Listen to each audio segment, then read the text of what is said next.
नमस्कार, BCC news में आप सभी का स्वागत है। मैं सुशांत गौतम। आज हम एक ऐसे शख्स से आपका साक्षात्कार कराने जा रहे हैं जिन्होंने कम उम्र में ऊंची ऊंचाइयों को छुआ है और आज हमारे बीच मौजूद हैं, जिन्होंने जिला गीत गाकर इस जिले को भी नाम रोशन किया है। आज हमारे बीच मौजूद हैं युवा कवि आशुतोष आनंद दुबे। आवो आवो संगवारी हमर गाँव माँ, आवो आवो संगवारी हमर गाँव माँ। गौरेला पिंडरा मरवाही के छाव माँ, गौरेला पिंडरा मरवाही के छाव माँ। आवो आवो संगवारी हमर गाँव माँ, आवो आवो संगवारी हमर गाँव माँ। गौरेला पिंडरा मरवाही के छाव माँ, गौरेला पिंडरा मरवाही के छाव माँ। सबसे पहले तो आपका बहुत बहुत स्वागत है हमारे इस खास कार्यक्रम में। धन्यवाद। शुरुआत करूंगा जिला परिचय गीत से। मैं चूँकि जिला हमारा 2 साल आज पूरे हो चुके हैं, मैं चाहूँगा जिला परिचय गीत से इस कार्यक्रम की हम शुरुआत करते हैं। सबसे पहले तो मैं जिला गीत जानना चाहूँगा आपसे। जिला गीत, जिला परिचय गीत, ये गीत मैंने जब जिला बनने की घोषणा हुई थी उसी समय लिखना प्रारंभ कर दिया था। और इस गीत में ज़िले की विविधताओं को और ज़िले का परिचय जो हम देख सकते हैं, ज़िले का ऐतिहासिक पौराणिक जो भी यहाँ का विशेषता यहाँ की रही है, उन विशेषताओं को समाहित करते हुए और एक परिचय देने का प्रयास किया है जिला गीत के माध्यम से, ताकि बाहर के जितने भी हमारे भाई बंधु हैं वो इस ज़िला के विषय में जानें और हम इस पर अपने आप पर गर्व कर सकें कि वास्तव में हमारा जिला गौरव। मैं चाहूँगा जिले के जो जिला परिचय गीत है उसकी 2 पंक्ति अगर दर्शकों को सुना सकें। मैं तो ये आपसे भी सुनना चाह रहा था कि आप ही सुनाते। नहीं, हमने तो सुनी है वो जिला परिचय गीत हो चुका है। मैं बिल्कुल पूरी तरह से बिल्कुल आपसे सहमत होकर के 2 पंक्ति गुनगुना देता हूँ। आवो आवो संगवारी हमर धुन में अगर इसको गाएंगे तो ज़्यादा बेहतर अच्छा। रहेगा, जैसे आओ आओ संगवारी। हाँ, बिल्कुल बिल्कुल। हालांकि मैं गायक नहीं हूँ, फिर भी आप कह रहे हैं, प्रयास करता हूँ कि आवो आवो संगवारी हमर गाँव माँ, आवो आवो संगवारी हमर गाँव माँ। गौरेला पिंड रामरवाही के छाँव माँ, गौरेला पिंड रामरवाही के छाँव माँ। काफ़ी सुंदर प्रस्तुति है यह जिला परिचय गीत, जिसमें जिले की तमाम चीज़ें जो जिले में तमाम हमारे यहाँ चाहे अष्टरत्न नदियों का उद्गम क्षेत्र कहलाता है यह जिला, जिस नदियों के उद्गम के साथ इस जिले की प्राकृतिक, यहाँ की सौंदर्यता, यहाँ की अद्भुत छटाओं के बारे में इस जिले परिचय गीत में सारी चीज़ों का उल्लेख किया गया है। और काफ़ी अद्भुत कविता है, बिल्कुल आपको भी सुननी चाहिए कविता। जिस तरीके से मैं कविताओं के बारे में बात कर रहा था, कविताएँ इसके प्रेरणा स्रोत अगर कविताओं में, चूंकि आज की पीढ़ी जो मुझे दिखती है वह लगभग कविताओं की तरफ और आकर्षित नहीं होती, क्या लगता है कि इसका प्रेरणा स्रोत कौन है? कहाँ से प्रेरणा जगी कि कविताएं लिखनी चाहिए, कविताएं गानी चाहिए? देखिए, आज का जो युवा है, निश्चित रूप से हम जहाँ तक देख पा रहे हैं लग रहा है कि वो कविताओं की ओर आकर्षित नहीं है, लेकिन ऐसा नहीं है।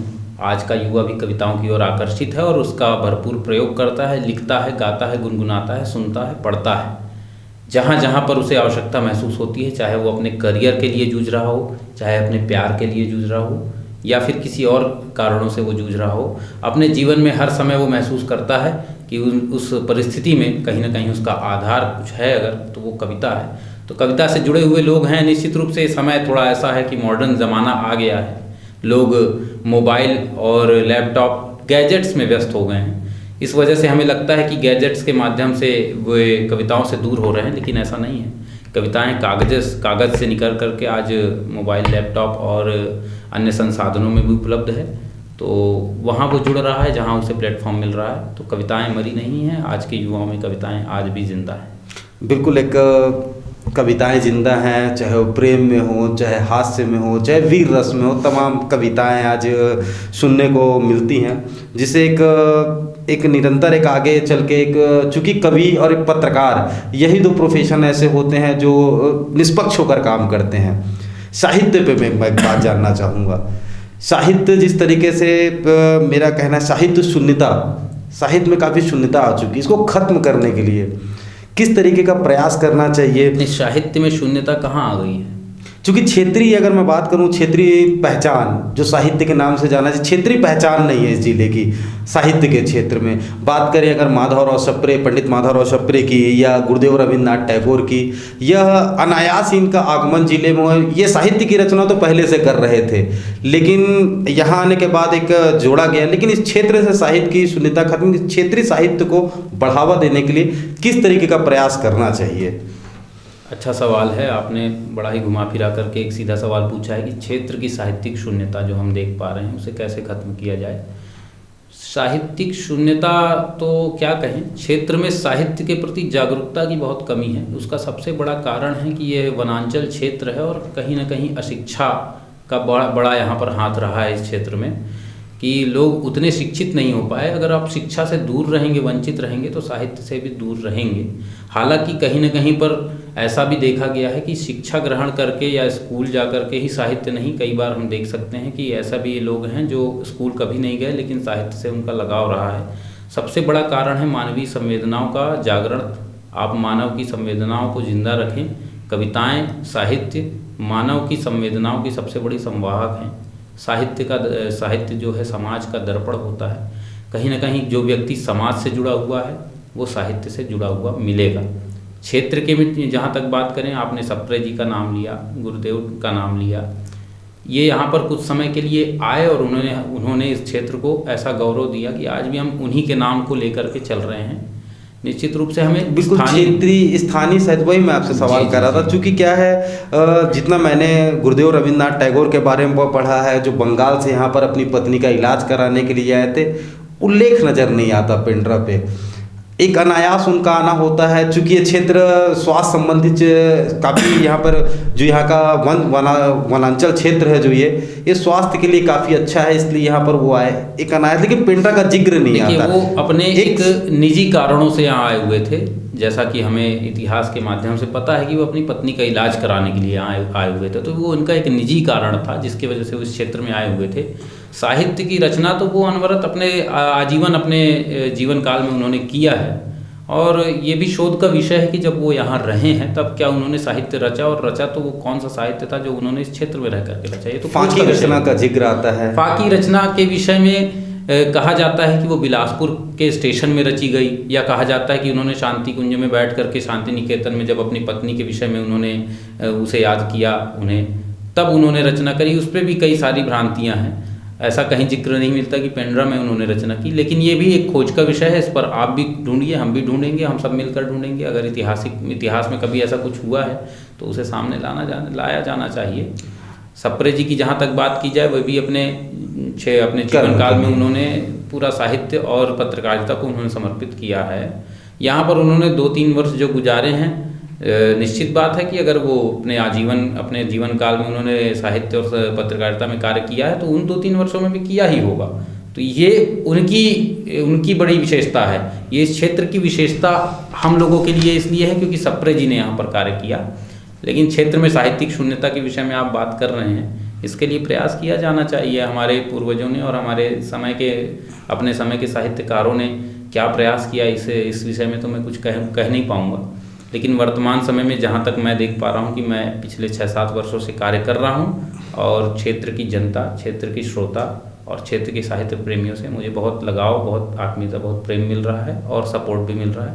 मैं इसीलिए साहित्य के क्षेत्र में इस अपने जिला को पहचान दिलाने के लिए लगातार प्रयास और मेहनत करते रहूँगा। स्थानीय साहित्य को बरकरार रखने के लिए क्या ऐसा होना चाहिए? चूँकि अगर मैं क्षेत्रीय साहित्यकारों की अगर मैं बात करूँ तो कोई नाम जेहन में नहीं आता है। ये बाहर से आए हुए थे। पंडित माधवराव सप्रे की अगर बात करें, या उनकी बात मैं कर रहा था टैगोर जी की, ये बाहर से आए, इन्होंने रचना की, इसको बरकरार किसी ने नहीं रखा। आगे चल के कोई इसका परिणाम नज़र नहीं आया कि आगे भी यहाँ से साहित्यकार निकले। अगर मैं सोचने में आऊँ तो ऐसा जेहन में कोई नाम नज़र नहीं आता मेरे। क्या लगता है, इसको बरकरार रखने के लिए कोई ऐसा प्रयास करना चाहिए? प्रयास होना चाहिए, और कोई भी व्यक्ति साहित्य रच रहा है या साहित्यिक क्षेत्र में कार्य कर रहा है तो वो इसलिए भी नहीं कर रहा है कि उसका नाम या तो अखबारों में आए या राष्ट्रीय स्तर में आए। ऐसा विचार करके वो रचना नहीं करता है। वो करता है कि समाज में चिंतन आए, समाज के लोगों में परिवर्तन आए, समाज की दशा और दिशा सुधरे, सरकारों की दशा और दिशा सुधरे, उस सुधार के लिए वो कार्य करता है और कहीं ना कहीं मानवीय संवेदनाएं और अपने मन की भावनाओं को जिंदा रख करके उसे व्यक्त करने के लिए अपनी रुचि के अनुसार वो कार्य करता है और उस क्षेत्र में अच्छा कर जाता है तो उसे बहुत कुछ मिल सकता है। बिल्कुल अच्छा करेगा जो निश्चित तौर पर आगे नाम होता है, कोई पहचान के लिए नहीं करता है, बात तो बहुत सत्य है। साहित्य और कविता पे बात कर चल रही है अभी, तो साहित्य और कविता का भविष्य कैसा देखते हैं? अगर इसमें कोई भविष्य अगर देखना चाहे तो कविताओं पे या साहित्य पे कोई भविष्य नज़र आता है? इसका क्या भविष्य है? मैं ये चीज़ आपसे भी पूछ सकता हूँ कि क्या आपको क्या भविष्य नज़र आता है साहित्य का और कविताओं का? जैसा भविष्य आपको नज़र आता होगा कहीं ना कहीं मुझे भी वैसा नज़र आता होगा, आप बताइए। बिल्कुल, समाज का एक दर्पण है साहित्य, जो पहले भी उल्लेखित हुआ, समाज को एक नई राह दिखाने का काम करता है, जो मैं समझ पाता हूँ। थोड़ा कठिन रास्ता है। देखिए आज का जो समय है वो बहुत तेज़ी से बढ़ता हुआ समय है। लोगों के पास वक्त की कमी हो गई है, इतनी तेज़ दुनिया भाग रही है कि लोग अपने लिए ही और अपने परिवार के लिए समय नहीं निकाल पा रहे हैं। तो ऐसे समय में लोगों के अंदर की जो गहराई है वो कम हो गई है, लोगों का मन उतना गहरा नहीं रह पाया है जितना होना चाहिए। अब उथले हुए लोग ज़्यादा पाए जा रहे हैं, जिनके मन में न संवेदनाएं हैं न एक दूसरे के प्रति प्रेम का भाव है। इसे जागृत रखने के लिए सबसे बड़ा मार्ग अगर कोई है, कोई सेतु है, तो वो है साहित्य। और ये बहुत कठिन रास्ता है। आप अन्य किसी भी कला के क्षेत्र में आगे बढ़ सकते हैं, उसके लिए आपको तमाम रास्ते मिलेंगे, लेकिन साहित्य और कविता के क्षेत्र में अगर आपको बढ़ना है तो आपको इसके लिए अथक मेहनत करनी पड़ेगी। मेरी कुछ पंक्तियां हैं, सुंदर वन की आशा छोड़ो। पंक्तियां भी बिल्कुल बिल्कुल, मैं ज़रूर उसी दिशा में बात कर रहा हूँ। प्रेरणा की ही पंक्तियां हैं जो मैंने स्वयं के लिए भी लिखी हैं, क्योंकि मैं भी इस क्षेत्र में कार्य कर रहा हूँ तो कहीं ना कहीं मुझे लगता है कि इसमें स्वयं को प्रेरित करना अति आवश्यक है, वरना इस कार्य में हम ढीले पड़ जाएंगे। तो मैंने अपनी प्रेरणा के लिए लिखा कि सुंदर वन की आशा छोड़ो, लहरों की कलकल को मोड़ो, मोहक फूलों की खुशबू से दूर कंटकों में पथ फोड़ो, और दुर्गम पथ और दूर कंटकों में पथ फोड़ो, पथरीली राहों को चुनकर लिख देना इतिहास, दुर्गम पथ के अनुगामी तुम करना नित्य प्रयास। बिल्कुल, प्रयास करना जीवन का एक प्रयास करते रहिए, निश्चित तौर पर सफलता हाथ लगेगी। जिस तरीके से कविताओं पे एक मैं जो जितना समझ पाता हूँ, कविताओं पे हास्य कविताओं के नाम पर फूहड़ अश्लीलताओं का प्रदर्शन अब होने लगा। मंचों के माध्यम से तमाम देखते हैं जहाँ पर हास्य कविताओं के नाम पर अश्लीलताएं परोसी जाती है। क्या इस तरीके की कविताओं को रोक नहीं लगना चाहिए, या कविताओं का इससे अपमान नहीं होता कविता का? अच्छा प्रश्न है आपका। हाँ, वर्तमान समय में कुछ ऐसे कवि सम्मेलन के मंच हुए हैं जहाँ पर कवि सम्मेलन और कविता के नाम पर ज़रूर ऐसी विकृतियाँ आई हैं। इस दिशा में सुधार का कार्य होना चाहिए।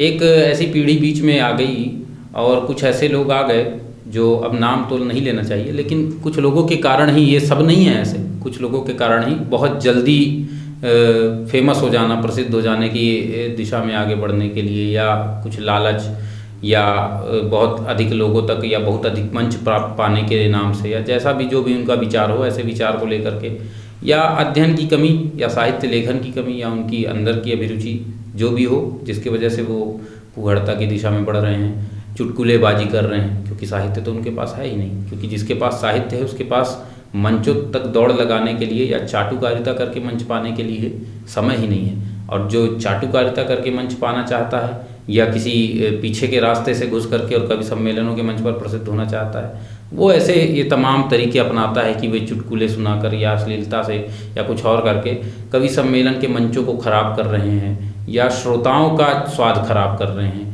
वास्तव में कवि सम्मेलन आज भी जिंदा है, कविताएं आज भी जिंदा है, श्रोता भी जिंदा है। बस उस माहौल को तैयार करने की ज़रूरत है एक बार फिर से, जिसमें विशुद्ध कविता हो, विशुद्ध साहित्य हो, समाज को एक दिशा देने का प्रयास हो कवि सम्मेलन के मंचों से। क्योंकि शुरू से ही कवि सम्मेलन के मंचों का एक ही उद्देश्य रहा है, समाज और साहित्य और सरकार को एक सही दिशा और दशा प्रदान करना, ताकि देश उन्नति के रास्ते पर जा सके।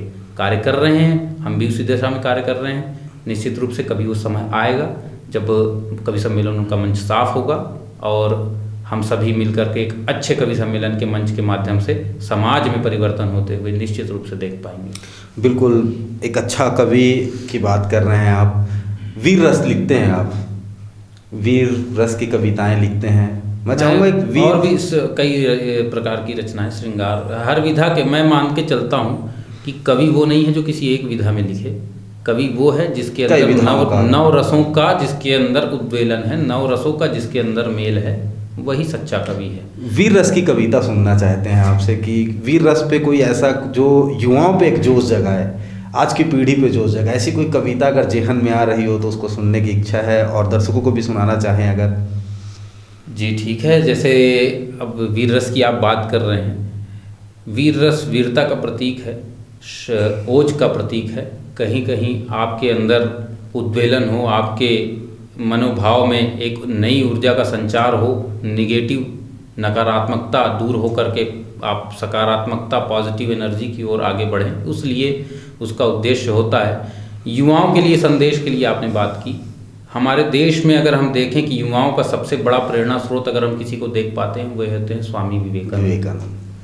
तो स्वामी विवेकानंद के माध्यम से ही युवाओं को सबसे सच्चा संदेश दिया जा सकता है। मैं कुछ पंक्तियाँ ओज की उन्हीं के माध्यम से उनको समर्पित करते हुए पढ़ता हूँ कि सत्य सभ्यता शांति संस्कृति, सत्य सभ्यता शांति संस्कृति सब मेरा व्यक्तित्व बने, विश्व गुरु भारत को बनाना ही मेरा दायित्व बने, और त्याग तपस्या तपोबलम से विश्व समूचा जीत सकूं, हर युवा हृदय यह भाव जगाना ही मेरा दायित्व बने, और ज्ञान गहन अध्ययन करूं, ऋषियों का मैं सत्संग बनूं, जीवन को दिव्य प्रकाशित करता मैं जीवन आनंद बनूं, और तरुणों की अंगड़ाई बना मैं, तरुणों की अंगड़ाई बना मैं, बिगुल क्रांति का फूंक रहा, नव परिवर्तन का जनचेतक हूँ, मैं स्वयं विवेकानंद बनूं। तो विवेकानंद से प्रेरित होकर के हमें प्रयास करना चाहिए कि हम उनके गुणों में से कुछ आत्मसात करते हुए और अपने जीवन को परम लक्ष्य की ओर आगे बढ़ाएं और निश्चित रूप से अपने जीवन को सार्थक कर पाएं। बिल्कुल, लक्ष्य प्राप्ति के लिए विवेकानंद सबसे बड़े प्रेरणा स्रोत हैं। मैंने उनकी कई किताबें पढ़ी हैं और विवेकानंद के बारे में जानने की भी इच्छा रहती है, क्योंकि हम भी युवा हैं और युवाओं के प्रेरणा स्रोत हैं, और आप भी युवा हैं, युवा क्षेत्र में रहते हैं। जिले को बने 2 साल हो गए हैं, आज 2 साल बना हो गया जिला। किस तरीके से देखते हैं इस जिले को, क्या विकास की संभावनाएं हैं जिले में, क्या विकास हो पाया है, किस तरीके से इसको प्रयास करना चाहिए ताकि जिला, चूँकि मैं जिस तरीके से देखता हूँ जिले को, तो यहाँ जिले में जिस तरीके की यहाँ पर प्राकृतिक सौंदर्य है, जिला निश्चित तौर पे अगर इस पर कार्य किया जाता है तो प्रदेश में एक अनोखा जिला हो गया है। तो इसके लिए किस तरीके से प्रयास किया जाना चाहिए? देखिए, आप तो फील्ड पर ज़्यादा रहते हैं, हम भी हैं, लेकिन ज़िले की स्थिति से हम सभी अवगत हैं और बहुत सुंदर ज़िला है। 2 वर्ष बने हो गए हैं और 2 वर्ष में ही देखा जाए तो अभी तो शैशव अवस्था में हमारा ज़िला है। अभी कुछ इतनी जल्दबाजी में कह पाना ठीक नहीं होगा, लेकिन अपार संभावनाओं से भरा हुआ हमारा यह क्षेत्र है। वनांचल क्षेत्र है, पर्यटन के यहाँ तमाम अवसर हैं, रोज़गार के यहाँ बहुत सारे अवसर सुलभ कराए जा सकते हैं। सरकारों की सही दृष्टि पड़ने के बाद और स्थानीय लोगों के जन सहयोग से, चूँकि इसमें स्थानीय लोगों का बहुत बड़ा महत्व है, बहुत बड़ा रोल प्ले कर सकते हैं स्थानीय जनप्रतिनिधि और स्थानीय जनता।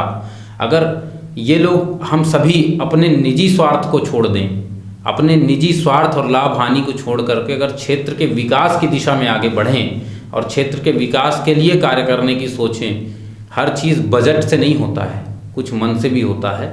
तो बजट की चिंता किए बिना अगर हम अपनी ओर से थोड़ा प्रयास करके और जिले के गौरव के लिए अगर कार्य करने के लिए दृढ़ संकल्पित हों तो निश्चित रूप से अपार संभावनाओं से भरे इस जिले का भविष्य बहुत सुनहरा है, बहुत स्वर्णिम है और बहुत उज्ज्वल है। बिल्कुल, बहुत एक अनोखा जिला है, छत्तीसगढ़ राज्य का 28वां जिला, जो अपनी अद्भुत छटाओं और अद्भुत वादियों के लिए जाना जाता है। चारों ओर यहाँ पर पर्वत, पहाड़ और इस तरीके 8 नदियों का उद्गम क्षेत्र है, जहाँ पर तपोभूमि कहलाती है यह क्षेत्र। मैं आखिरी ख़त्म करने से पहले मैं चाहूँगा कि एक ऐसी कविता आप सुनाएं जो लोगों को प्रेरित भी करती हूँ। श्रृंगार रस, थोड़ा सा मेरा इस पे जानने की भी इच्छा है इसके बारे में। श्रृंगार रस पे कोई कविता अगर इस पे सुना सकें, इसके बाद मैं इसको। श्रृंगार की कविता क्या सुनना है? श्रृंगार की कविता तो आपके अंदर भी है। आपने ओज की कविता कही, हमने सुनाई। श्रृंगार की कविता अगर आप सुनना चाहें तो उसके लिए फिर कभी बैठेंगे। फिर भी कोई कविता जो आपके जहन में आ रही हो, जो एक अच्छी कविता हो जिसको सुनाना चाहे दर्शकों को। चलिए मैं 2 पंक्तियों से अपनी बात समाप्त करूंगा कि अवसरों का लाभ लो तुम समय को पहचान कर। देखिए आज तमाम अवसर आपके सामने आते हैं लेकिन आप उन्हें पहचान नहीं पाते और इसी वजह से आप पीछे रह जाते हैं। अवसरों का लाभ लो तुम समय को पहचान कर, बहुमूल्य जीवन है यही संदेश सच्चा जानकर। तुम श्रेष्ठ कृति हो ब्रह्म की, उस मनुज का अवतार तुम हो। धरा अंबर सूर्य ग्रह ब्रह्मांड का विस्तार तुम हो। तुम जगत की श्रेष्ठता के वास्तविक नायक बने हो। तुम अखिल ब्रह्मांड के हर तत्व के गायक बने हो। तो हो पुनः निर्माण नव निज शक्तियों को जानकर। तुम श्रेष्ठ कृति हो ब्रह्म की, उस मनुज का अवतार तुम हो। धरा अंबर सूर्य ग्रह ब्रह्मांड का विस्तार तुम हो।